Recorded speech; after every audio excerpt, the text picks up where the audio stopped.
Hi everyone, good morning. আজকের ব্লগটা রান্নাঘর থেকে শুরু করছি। এখানে আমি ওভেনে গ্রিন টি বসিয়ে দিয়েছি। আর আমার পুরো রান্নাঘর, ডাইনিং টেবিল সমস্ত কিছু পরিষ্কার করা হয়ে গেছে, কারণ আজ আমাদের বাড়িতে ছিল লক্ষ্মী পুজো। এখানে দেখো ঠাকুর ঘরে আগের দিনই সমস্ত বাজার করা হয়ে গেছে। এখানে সমস্ত কিছু রাখা রয়েছে, আর পুজোর বাসন আগের দিনই মাজিয়ে রেখেছি। আজকে পুজোটা হবে ব্যালকনিতে। ব্যালকনিতে দেখতে পাচ্ছ এই দাগ পড়ে গেছে। এখানে আমাদের সিলিন্ডার থাকে, তো সিলিন্ডারের ওই দাগগুলো না ভীষণ বাজেভাবে পড়ে গেছে, দেখতে খুবই খারাপ লাগছে। আর এদিকে দেখো আমার টমেটো গাছের এই টমেটোটা দেখো হালকা লাল হয়ে গেছে। আমি লক্ষ্মী পুজোর জোগাড় করার আগে ঘরের পুজোটা করে নেব। তো এখানে দেখতে পাচ্ছ আমি এখন বসে পড়েছি লক্ষ্মী পুজোর জোগাড় করতে। আর তোমাদের কার কার বাড়িতে লক্ষ্মী পুজো হয় অবশ্যই কমেন্ট করে জানিও। আর আমি তো পুজোর জোগাড় করতে করতে ভিডিও করতে পারি না, তো চলো পুজোর জোগাড়টা কমপ্লিট হয়ে যাক, দিন তোমাদের সঙ্গে শেয়ার করছি।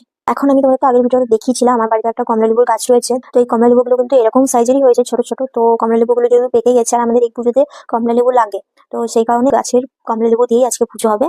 আর এখানে দেখো আমার পুজোর ফল বানানো কমপ্লিট। আর এই পুজোতে বেশি কিছু লাগে না, আবার আমার মায়ের বাড়িতে এই পুজোতে অনেক কিছু লাগে আর অনেকটা সময়ও লাগে, ঠাকুর মশাই দিয়ে পুজো হয়।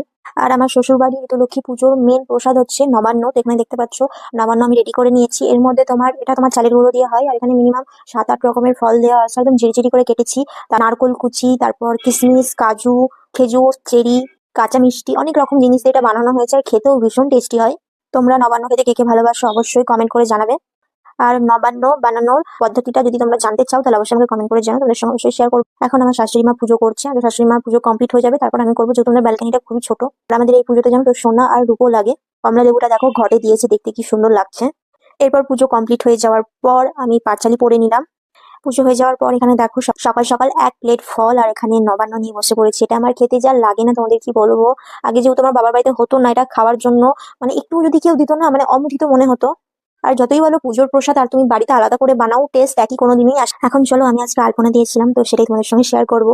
তো খুব একটা ভালো দিতে পারি না, তাও তোমাদের আমি আলপনার ডিজাইন গুলো শেয়ার করলাম। কেমন হয়েছে অবশ্যই কমেন্ট করে জানাবে, খারাপ হলেও বলবে, ভালো হলেও বলবে। খারাপ হলে আরো ভালো করার চেষ্টা করবো। এরপর লাস্টে যেন তো ধৈর্য হারিয়ে গেছিল, আর একটু কাজও ছিল, তো আমি এই যে সিম্পল এর উপরে একদম দিয়ে দিয়েছি আলপনাগুলো। এরপর সন্ধ্যাবেলায় যেন তো আমাদের এই বাড়িতে নিয়ম আছে, যেটা আশকা পিঠা বলে। তো এটা এই দিনই করতে হয়, এই দিন যদি না করা হয় তারপরে আর এই পিঠাটা করে খেতে পারবো না। আর রাতে আজকে আমাদের অনেক কিছু রান্না হয়, অনেক রকমের ভাজা হয়, যেহেতু সবাই খায় না তাই 3 রকমেরই ভাজা হয়েছে। তারপর সয়াবিনের তরকারি হয়েছে, আর বোড়ার তরকারি হয়েছে, এগুলো হবেই এই দিনে। এখানে ভাত হচ্ছে, এখানে রয়েছে পালং শীষ, অনেক রকম সবজি দিয়ে। আর দুপুরে আমরা খাই দই চিড়ে কলা, তাতেই আমরা ভাতটা খেতে পাই। অনেকের তো আবার ভাত খাওয়ার নিয়ম নেই। তো চলো, টাটা বাই।